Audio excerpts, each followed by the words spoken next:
কে তোমরা রাজি আছো বেটা বউ করবে বলো তো? এরা তোমার বলছেন একটা রাজা, বেটা তোমাদের জন্য রাতের বেলাতে একটা আমি বউ দেখেছি, নেককার দিনদার বউ, কে তোমরা তাকে বিয়ে করবে? একজন ছেলে রাজি হয়ে গেল। এবার হেরা তোমার আল্লাহ তাআলা রোপায় গান দিয়ে দিলেন, মেয়েটাকে ডাকানো হোক, তার গার্জিয়ানকে ডাকানো হোক। ওরে সুবহানাল্লাহ। এইবার হেরা তোমার বললেন, মা রাতের বেলাতে মা বেটি তোমাদের দুজনের গল্প আমি শুনে নিয়েছি। মা তুমি যে কাজটা করেছো, তোমার ব্যবহারে, তোমার নেককার, তোমার দিনদারিতে আমি ওমর রাজি হয়েছি। এই জন্য মা তোমাকে আমি বউ করে নিলাম। দেখেন নেককার বহুর কত দাম, আল্লাহু সামাদ।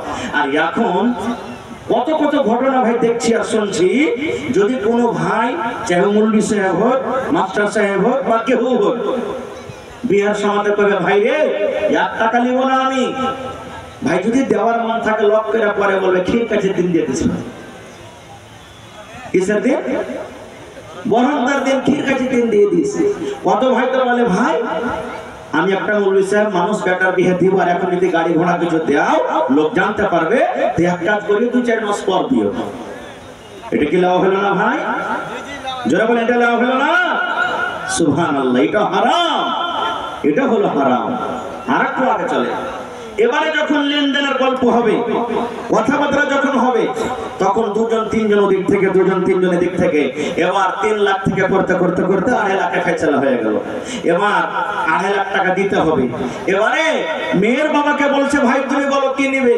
যদি মেয়ের বাবা বলে যে ভাই একটা বালি দিয়ে দাও 58 ওজনের, আর 8 ভরি পায়াল দিয়ে দাও, অমুক তমুক দিয়ে দাও, তখন মেয়ে ছেলে বাবা কি বলবে? না না না না, ওরে বাপ এটা করতে পারবো না। কেন পারবে না? বড় বেটার বিয়ে দিয়েছে, শুধু 1খান্ডা বালি দিয়েছি, এই জন্য 1খান্ডাই দিব, দিতে পারবো না খুব বেশি। এই দেখেন মানে দেওয়ার বেলাতে কত ও তখন শরীয়ত বুঝছে। আর কি বলছেন জানেন?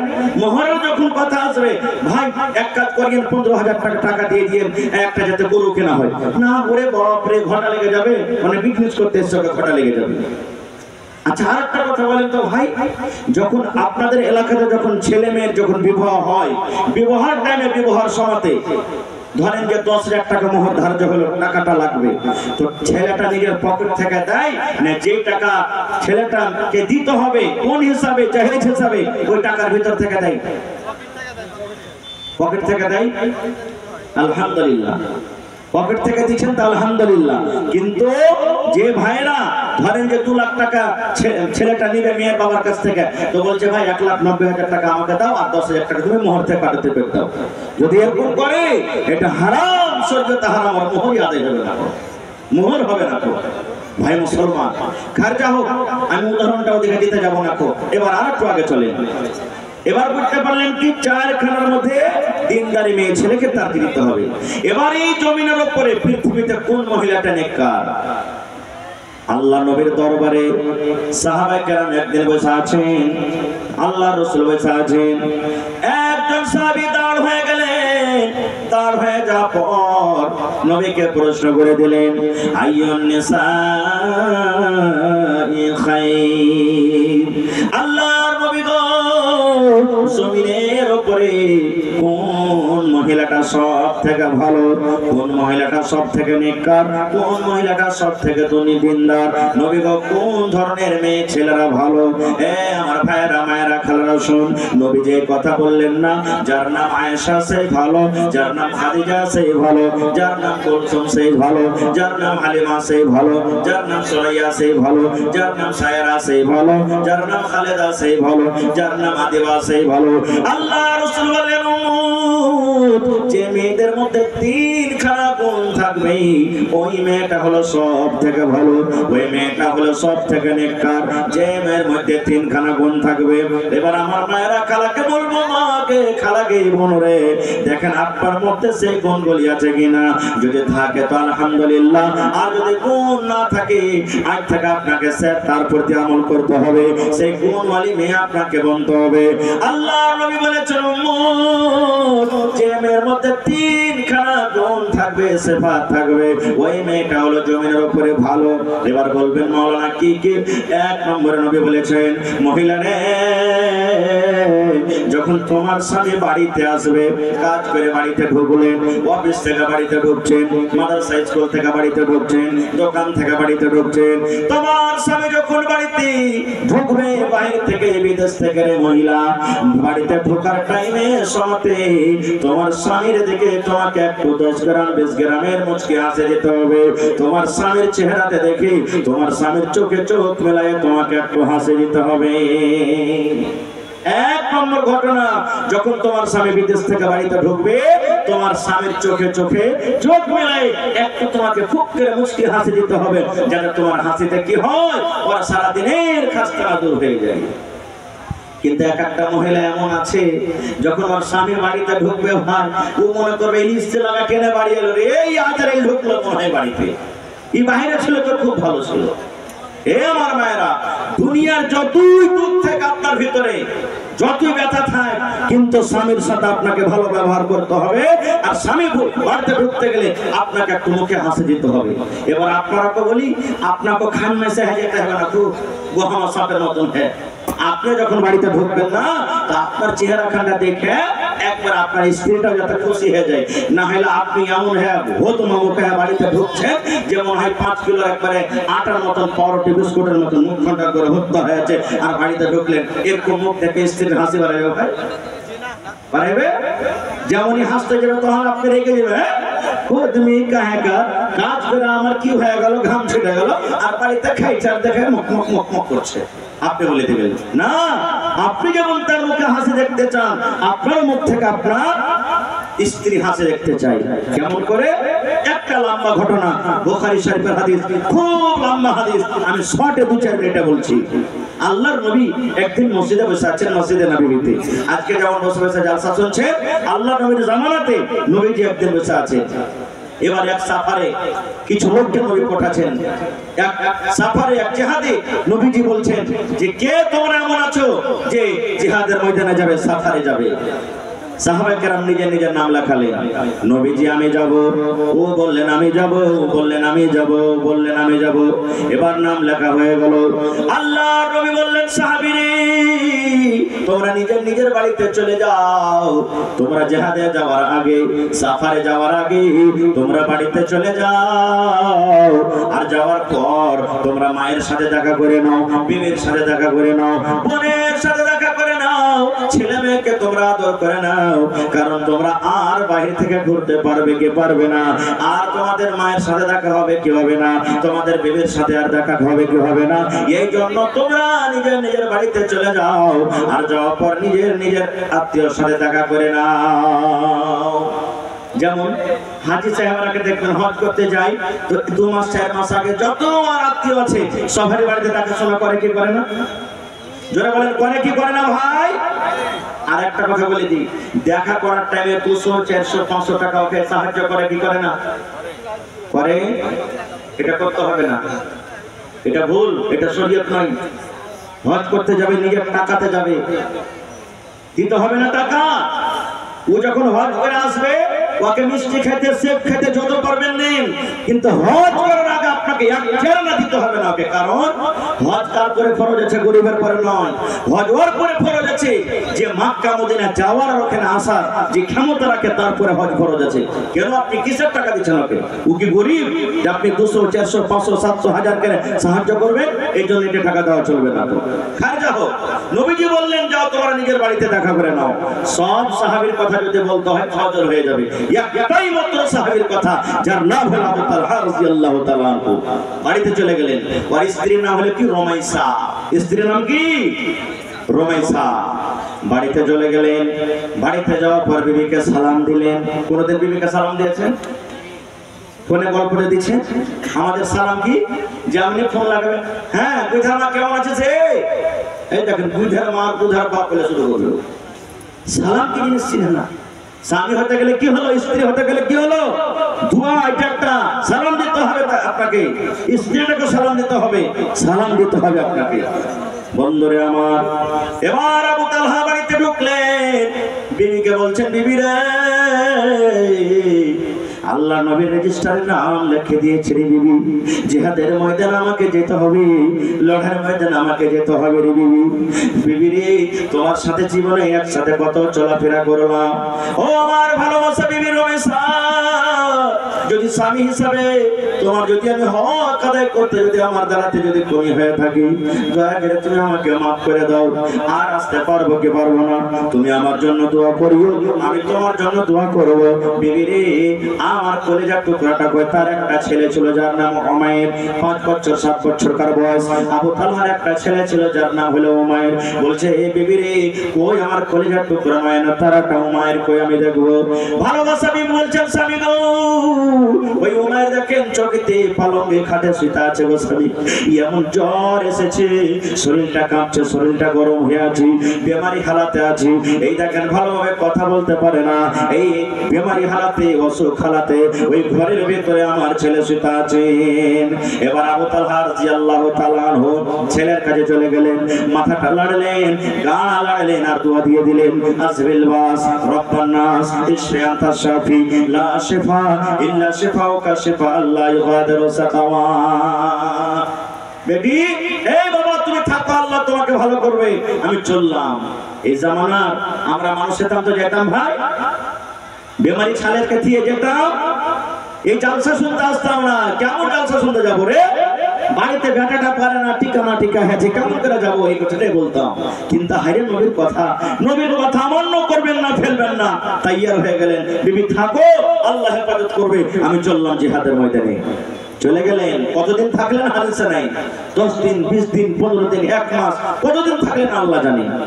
আল্লাহ নবীর জামানাতে ফোন ছিল ভাই, মোবাইল ছিল, জোরে বলেন মোবাইল ছিল কি ছিল না। আপনারা দিল্লি পাঞ্জাব গেছেন, বাড়িতে চিঠি লেখার মনে হয়েছে, চিঠি পড়াচ্ছেন বাড়িতে। আল্লাহ রাসূলের হাদিস, যখন তুমি দিল্লি থেকে, পাটনা থেকে, বোম্বাই থেকে বাড়িতে আসবে, তোমার স্ত্রীকে ফোন করে 2 দিন 1 দিনে জানিয়ে দাও। কেন? এর জন্য জানাও, ও ভাই মুসলমান, আবু তালহা বিবিকে চিঠি লিখছেন, ও ভালোবাসা বিবি রমেশা, আজকে এই 2 তারিখ হয়ে গেল, আমি সামনে মাসের 10 তারিখে বাড়িতে আসছি বিবি। এবার চিঠি লিখে দিলেন। কেন লিখলেন?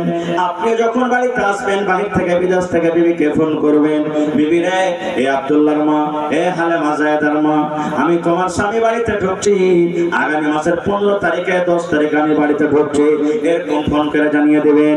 ফোন করে জানাতে গেলে কি হবে? আমার মায়েরা খালাকে বলবো, যদি আপনার স্ত্রীটা নেককার হয়, আপনার স্ত্রীরা যদি দিনদার হয়, আপনার স্ত্রীরা যদি সলেহা হয়, ও মনে মনে ভাববে, আল্লাহ রে, আমার স্বামী কেন আমাকে ফোন করেছে, আমার স্বামী 10 তারিখে বাড়িতে ঢুকবে, মানে আমাকে সুন্দর কাপড় পিন্ধে থাকতে হবে, সুন্দর ব্লাউজ গায়ে দিয়ে থাকতে হবে, সুন্দর জামা কাপড় গায়ে দিয়ে থাকতে হবে, মেকআপ করে আমাকে থাকতে হবে, সিতা করে আমাকে থাকতে হবে, ঠোঁট পালিশ লাগিয়ে আমাকে থাকতে হবে, আমার স্বামীর জন্য সেট লাগিয়ে আমাকে থাকতে হবে, যেন আমার স্বামী আমাকে দেখে যেন তার মনটা ভরে যায়। এবং নবী বলেছেন, ও মহিলা, তোমার স্বামী যখন বিদেশ থেকে বাড়িতে আসবে, তোমার যে প্রাইভেট পার্টস আছে, তোমার যেগুলো সাফ করার আছে, তুমি সাফ করে নাও, যেন তোমাকে দেখে তোমার স্বামীর যেন মনটা খারাপ না হয়ে যায়। রাসূলের হাদিস। এবার মায়েরা খেলারা যদি দিনদার না হয় তো কি হবে জানেন? যেমন ওর পুরুষটা বাড়িতে ঢুকবে, দেখবে তো সে যে উকি করছে, আইনে লেপছে, ঘরের ঝুল সাফ করছে, গোয়াতরটা মনে হয় পাটের আঁটির ঠিক জাগের ঠিক দুর্গন্ধ করছে, মন খারাপ হবে না? হবে না ভাই? রাগ করে বলবো, আল্লাহ বদলি পড়ি কাহেকার, এতদিন পর বাহির থেকে এসেছি, দেখে মনে করবো যে যাবো তো স্ত্রীটা কত সাজা গুজা থাকবে, আর মনে হয় বোকা বোকা তার গতটা দুর্গন্ধ করছে, তোর মতো স্ত্রীকে রাখবো না। এই জন্য রাসূল বলেছেন যে ফোন করে এসো। শেষ কথা, আবু তালহা বাড়িতে আসবেন, বিবিকে চিঠি লিখলেন, ও আমার ভালোবাসা বিবি, আমি আগামী মাসের 10 তারিখে বাড়িতে আসছি। এবার আল্লাহর লীলা দেখেন, আল্লাহর কারিশমা দেখেন রে ভাই। ধরেন পার্শ্ব স্টেশনে নামবেন, একটা উদাহরণ দিচ্ছি, পার্শ্ব স্টেশন কিংবা কিষানগঞ্জ পর্যন্ত চলে এসেছেন, যে দিন আবু তালহা বাড়িতে ঢুকবেন, ওরে আল্লাহ, যে কলেজার সন্তানকে বেমারি হালাতে বাহিরে গেছিলেন, আল্লাহ রে আল্লাহ, বাড়িতে ঢোকার আগে আগে ওই ছেলে দুনিয়া থেকে চলে গেল, ছেলেটা মারা গেল। মানুষ মরতে গেলে কি দোয়া পড়বেন? ইন্না লিল্লাহি ওয়া ইন্না ইলাইহি রাজিউন আল্লাহুম্মা আজরনি ফি মুসিবাতি ওয়া আখলিফ লি খায়রাম মিনহা। ছেলে মরে গেল, বেটা মরে গেল, বেটি মরে গেল, আত্মীয় মরে গেল, দোয়া পড়বেন রে বন্ধু, ইন্না লিল্লাহি ওয়া ইন্না ইলাইহি রাজিউন আল্লাহুম্মা আজরনি ফি মুসিবাতি ওয়া আখলিফ লি খায়রাম মিনহা। কিন্তু মা খালার হাত দোয়া কি ঘোড়া ঘুরিয়ে পড়বে, কেন্দ্রে কাঁদে পাগল। একটা গল্প বলছে আপনাদের সামনে। একটা লোক মাঠে হাল বাইতে গেছে, আর ফোন চলে এসেছে যে এ হালে মার মা, কি হয়েছে? আরে তোর মুখ মারা গেছে। এবার দেখতে যাবে ওকে, তো পুরুষটা তো বাড়িতে নাই, অনুমতি নিতে হবে, এজাজত নিতে হবে। ই বেচারি এজাজত নেওয়ার জন্য হালে মার মা কাঁদছে, গালার গা ফেলে তা ফেলে কাঁদতে কাঁদতে চলে ইচ্ছে ওর কাছে। ওর স্বামীটা দেখে লিয়েছে, দেখে বলছে আরে হালে মার মা তো কোনোদিন হালের হয়ে আসেনি, আজকে না আসছে, ব্যাপারটা কি? ওকে দেখে দাঁড় হয়ে গেছে, বলছে কি হয়েছে, কি ব্যাপার, কেন কাঁদছিস? এবার বলছে হালে মার বাপ আমার ভাইয়ের খাইলা তো শাশুড়ির ফুফাই তো ভাসুরের দেওরের বেটার বেটির ভাতিজা জামাই মারা গেছে। বলছে ওরে আল্লাহ, তুই আদম নবী তাক পৌঁছে দিলি রে এত লম্বা। বলছে হালে মারা বাপ তাড়াতাড়ি কইরা বাড়িতে যাইও, সন্ধ্যাবেলাতে মুরগি গোলাকে খোলাতে ভরিও, আর বকরি গোলাকে গহিলে বাঁধিও বাজি হে। এই দেখেন কানতে কানতে কানতে পুরুষকে বাজি পেটে বসে আছে, ও বুঝতে পারে না যে পুরুষকে কি করছি আমি। এই তো মা খালাদের কান্না। ওরে সুবহানাল্লাহ। হযরত আবু তালহা রাদিয়াল্লাহু তাআলা আনহু বাড়িতে ঢুকবেন, এই মত অবস্থাতে তার ছেলেটা দুনিয়া থেকে চলে গেল। এবার বিবি রমেশা মনে মনে চিন্তা করছেন, আল্লাহ আল্লাহ কি করব, এদিকে আমার স্বামী বাড়িতে ঢুকছে, আর আমার ছেলে মরে গেল, আল্লাহ আমি কি করব, আল্লাহ আমি কি করব, কোনো বুদ্ধি পাই না। আল্লাহর নবীর হাদিস, দুনিয়াতে ওই মহিলা সব থেকে নেককার, ওই মহিলাটা হলো সব থেকে নেককার দিনদার। যখন তার স্বামী বিদেশ থেকে বাড়তে ঢুকবে, আর স্বামী থেকে যদি 10 গ্রাম 50 গ্রাম মুখে হাসি দিতে পারি, ওই মহিলাটা সব থেকে নেককার দিনদার। আর আল্লাহ আমার স্বামী বাড়িতে ঢুকছে, আর আমার ছেলে মরে পড়ে গেল, আল্লাহ আমি কেমন করে স্বামীকে খোঁজ করবো? কান্দন বাড়াইবে ভাই, জোরে বলেন, কান্দন বাড়াইবে, মুখে হাসি বাড়াইবে না কান্দন বাড়াইবে? কথা বলে, কান্দন বাড়াইবে, হাসি বাড়াইবে না। এবার দেখেন কেমন দিনদার নেককার। বিবি রমেশা বলছেন, বাড়ির লোকেরাকে এক জায়গাতে জড়ো করে দিলেন, জমা করে দেওয়ার পর বলছেন, বুবুরি এই মন রে শোন রে বুবু, আল্লাহর নবীর হাদিস রে বুবু, দয়ার নবী বলেছেন জমিনের উপরে ওই মহিলাটা হলো সব থেকে নেককার দিনদার। যখন তার স্বামী বিদেশ থেকে বাড়িতে ঢুকবে, স্বামীকে কিন্তু হাসি দিতে হবে, স্বামীর মনটা কিন্তু কাটতে হবে, স্বামীর মন খানাকে খুশি করতে হবে। আর আমার ছেলে বিছানায় পড়ে আছে, মারা গেছে, দুনিয়া থেকে চলে গেছে, কেমন করে কি করবো? বিবি রমেশা বলছেন, বাড়ির লোকজন শুনে নাও, আমার ছেলেটাকে আমি ঘরের ভিতরে চাদর দিয়ে ঢেকে দিলাম, সুন্দর করে আমি ঢেকে দিলাম। এই আমার ছেলেটা যে মারা গেছে, এই মরার খবরটা খবরদার খবরদার আমার স্বামীকে তোমরা কেউ দিও না। ঠিক ঠিক সময় যখন আসবে, আমি নিজের খবর আমার স্বামীকে আমি নিজে দিয়ে দেব। এই কথাটা বলার পর বিবি রমেশা তার মৃত ছেলেকে ঘরের ভিতরে শুয়ে দিলেন। ছেলে ঘরের ভিতরে শুয়ে আছে, এবারে স্বামীর জন্য রেডি হয়ে আছে, সুন্দর করে সেজে গুজে রেডি হয়ে আছে। এবারে স্বামী বাড়িতে ঢুকছেন, আসসালামু আলাইকুম ওয়া রাহমাতুল্লাহ, হায়রে স্বামীর স্বাগতম, ওয়েলকাম, খুশ আমদেদ। এবার স্বামীকে বাড়ির ভিতর নিয়ে গেলেন, পানি দিলেন, গোসলের দরকার ছিল হয়তো গোসল করলেন। এবার রাতের খানা স্বামীর কাছে দিয়ে দিয়েছেন, স্বামীর সামনে খাবার সামনে এসেছে, এবার স্বামী যান খেতে বসবেন। এই মতো অবস্থায় আবু তালহা বলছেন, বিবি রে আমি সবকে দেখতে পাই, আমার কলিজার টুকরাটাকে কেন আমি দেখতে পাই না? আচ্ছা বলেন তো, আপনি দিল্লি থেকে বাহির থেকে আসলেন, সবকে বাড়িতে দেখতে পেয়েছেন, আপনার ছেলেটাকে দেখতে না পান, আপনি জিজ্ঞাসা করবেন না ভাই? বলেন, জিজ্ঞাসা করবেন না, করবেন না? আবু তালহা বলছেন, বিবি রে এতক্ষণ বাড়িতে আমার আসা হয়ে গেল, সবকে আমি দেখতে পাই, কিন্তু আমার কলেজার টুকরাকে আমি দেখতে পাই না। কই আমার উমের কই? এখন কি হালাতে আছে? এই যে বেমারি হালাতে আমি গেছিলাম বিদেশে, এখন আমি একটা নজর দেখবো কই আমার ছেলেটা কই। এই আমার মায়েরা খালারা শুনেন, এই জামানা যদি মা হতো, এই জামানা যদি বোনেরা হতো, খালারা হতো, হাও মা করে চিৎকার করে কান্না শুরু করে দিত। কিন্তু সুবহানাল্লাহ, দেখেন কেমন নেককার মহিলা। এবারে রমেশ বলছেন স্বামী